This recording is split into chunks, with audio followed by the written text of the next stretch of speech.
গল্পের শুরুতে আমরা একটা ভয়ঙ্কর দারুমা পুতুলকে দেখতে পাই, যার শুধু মাথাটাই ছিল। দারুমা পুতুলটা ক্লাসের ছেলেমেয়েদের জোর করে একটা মৃত্যুর খেলা খেলতে বাধ্য করে।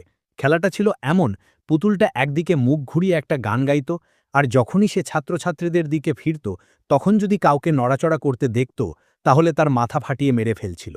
দারুমা পুতুলটা এভাবেই এক এক করে সবাইকে মারতে শুরু করে। এটা দেখে বাকিরা খুব ভয় পেয়ে যায়।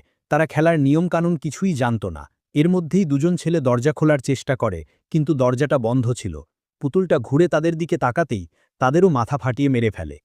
কিছুক্ষণ পর একটা ছেলে সবাইকে পুতুলের পেছনের লেখা নিয়মগুলো পড়তে বলে।